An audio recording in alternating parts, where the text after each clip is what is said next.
My name is Dan Schilb. The camera person is Mike Aquino. Today's date is December 17th, 2004, and we are interviewing First Class Petty Officer James Vittorello. Could you please state your full name and rank of service? James Vittorello, Communications Technician, First Class Petty Officer. When did you enter the service?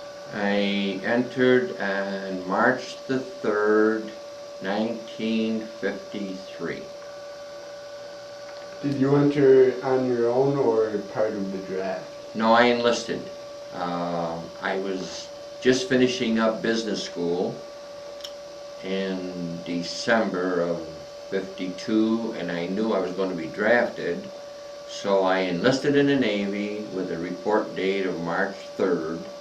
In the meantime, I got a letter from the draft board to report to the Army in February 26th. So I called the draft board and explained I was leaving March 3rd for the Navy, and they said, fine, just go to the Navy. Where did you perform your basic training?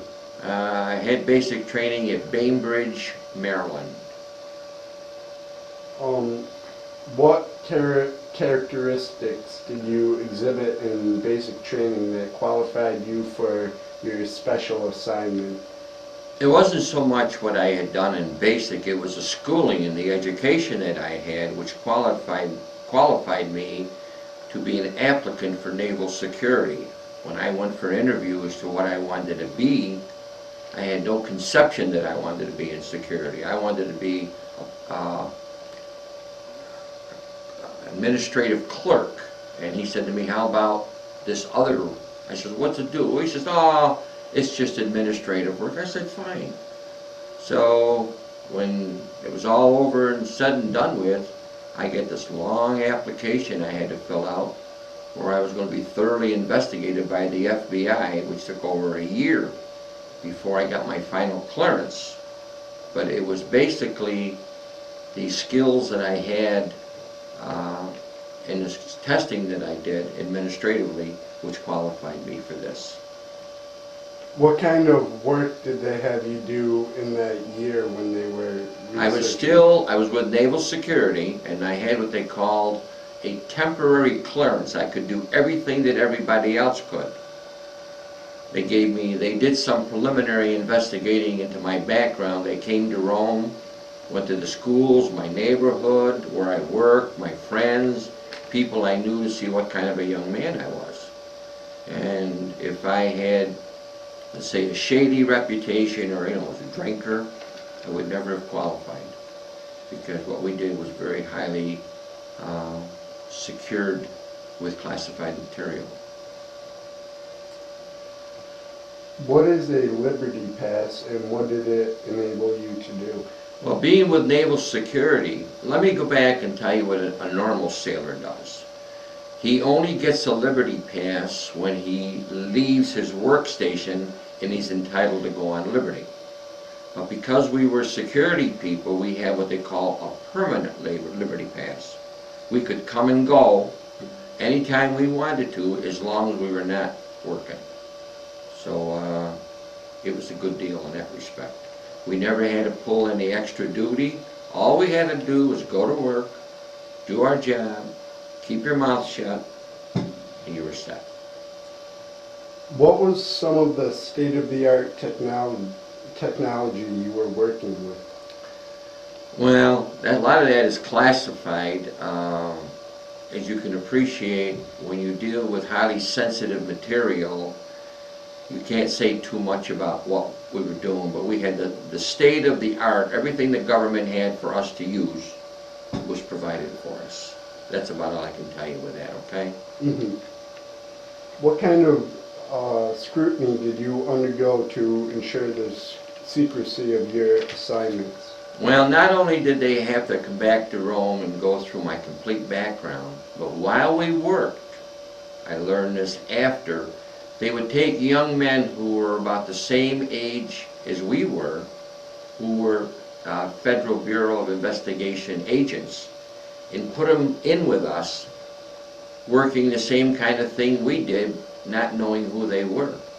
And they were keeping an eye out on us to make sure that, you know, everything we did, we kept to ourselves. And if we didn't, and there were times when I would come back to the barracks and there would be an empty bunk or two. They would just come out and get those men and send them out to sea and just take them away from what they were doing because they did something they weren't supposed to. How did you meet your close friends, John DePalma and John Klages? They worked with me. They were good friends of mine, and we bowled together, we played basketball together, we played softball together, we just hung out, we played cards, and we got to be very, very good close friends. And they're still my friends even to this day. How did you and your friends look out for each other when the need arose, as you put it? When we what? How did you look out for each other when the needs arose? When the need arose? We knew we could rely on each other completely, no matter whether it was at work or after work. We always looked out for each other to make sure that nobody got in trouble. You know, if we saw something that was going to happen, we pulled each other away to make sure we still stayed straight and narrow. Not that we were going to do anything wrong, but, you know, sometimes you're out with a bunch of guys and you may have one beer too many. But we'd make sure they never had that one beer too many. Okay? Yeah. What decorations, medals, or commendations did you receive? All I got was the Good Conduct Medal and the Korean Defense Medal, because I was never really over in combat. See, I was only in from March, and I think the war ended in July or August. And you know, that was the end of hostilities. So I was only in about maybe 5 months of actual combat. But I didn't have to go overseas. What were your thoughts and personal emotions on the U.S.'s involvement in that war? I backed them 1,000%. I never had any qualms. Whatever they asked me to do to defend my country, that was it. And what are your emotions or personal feelings about the war the U.S. is involved in? I back them 1,000%. That's my country. Whatever they say, they must know what they're doing.